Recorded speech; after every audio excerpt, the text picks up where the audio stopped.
যে সময় পাকিস্তানি বাহিনী দেশ ছেড়ে পালানোর চেষ্টা করছিল সে সময় তারা বুদ্ধিজীবীদের করবে, এটা রীতিমতো অবান্তর বলে আমি মনে করি। কথাটা চট্টগ্রাম বিশ্ববিদ্যালয়ের ফাইন্যান্স বিভাগের অধ্যাপক ডক্টর মোহাম্মদ শামীম উদ্দিন খানের 2025 সালের 14 ডিসেম্বর দুপুর 1টায় চবি উপাচার্যের দপ্তরে আয়োজিত হয় মুক্ত চিন্তা, মুক্তিযুদ্ধ এবং 71-এর বুদ্ধিজীবী শীর্ষক আলোচনা সভা। সেখানে বিশেষ অতিথির বক্তব্যে অধ্যাপক শামীম উদ্দিন খান শহীদ বুদ্ধিজীবী নিধনকে অবান্তর বলে মন্তব্য করেন। তার এই বক্তব্যকে ঘিরে বিশ্ববিদ্যালয়ে ব্যাপক প্রতিক্রিয়া ও বিতর্কের সৃষ্টি হয়। গুরুত্বপূর্ণ পদে থেকে এমন মন্তব্য করায় অনেকে তার পদত্যাগের দাবিও তুলছেন। এই শামীম উদ্দিন খান আগে বিশ্ববিদ্যালয়ের শিক্ষক রাজনীতিতে সাদা দলের আহ্বায়ক ছিলেন। সাদা দল মূলত জামায়াতপন্থী শিক্ষকদের সংগঠন হিসেবে পরিচিত।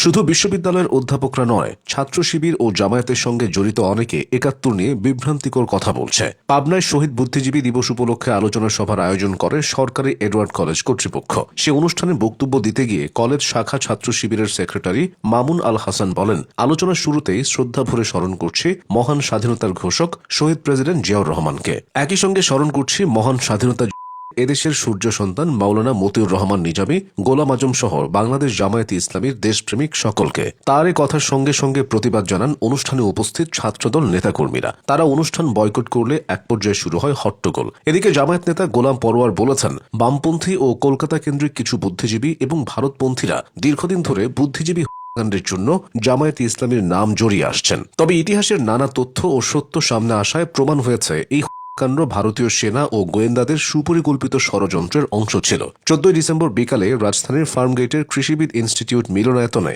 শহীদ বুদ্ধিজীবী দিবসের এক আলোচনা সভায় গোলাম পরোয়ার এই দাবি করেন। অথচ ইতিহাস বলছে ভিন্ন কিছু। বুদ্ধিজীবী নিধনের মূল পরিকল্পক ছিল মেজর জেনারেল রাও ফরমান আলী। জামায়াতে ইসলামীর দফতর সম্পাদক মৌলানা ABM খালেক মজুমদারকে দেওয়া হয়েছিল ঢাকার বুদ্ধিজীবী কাণ্ড সমন্বয়ের দায়িত্ব।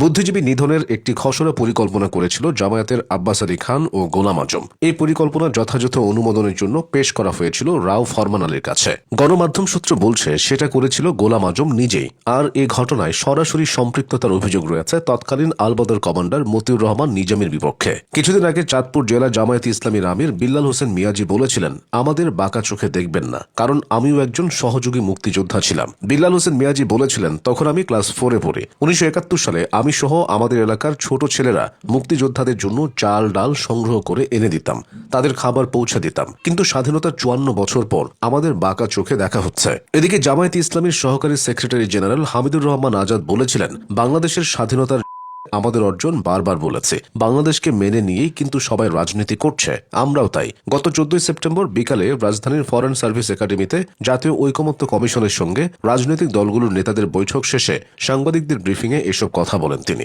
গণ অভ্যুত্থানের পর মুক্তি পেয়েছেন 71-এ মানবতা বিরোধী অপরাধের দায়ে অভিযুক্ত জামায়াত নেতা ATM আজহারুল ইসলাম। সেই আজহারুল ইসলাম সম্প্রতি ফেনীতে জামায়াতের এক পথসভায় বক্তৃতা দেওয়ার সময় বলেছেন, আওয়ামী লীগই হচ্ছে প্রকৃত স্বাধীনতা বিরোধী। পাশাপাশি তিনি নিজেদেরকে স্বাধীনতার পক্ষের শক্তি হিসেবে দাবি করেছিলেন। কেন্দ্রীয় নেতাদের পাশাপাশি বিতর্কিত মন্তব্য করে আলোচনায় এসেছে জামায়াতের অনেক স্থানীয় পর্যায়ের নেতাও। জামায়াতে ইসলামী এবং দলটির ঘনিষ্ঠ মানুষরা 71 নিয়ে যেসব তথ্য দেয় তার বেশিরভাগই ইতিহাসের সাথে সাংঘর্ষিক। 71-এ বাংলাদেশের বিরোধিতা করলেও এখন তারা স্বাধীনতা বিষয়ক নানা সভা সেমিনারে অংশ নিচ্ছে।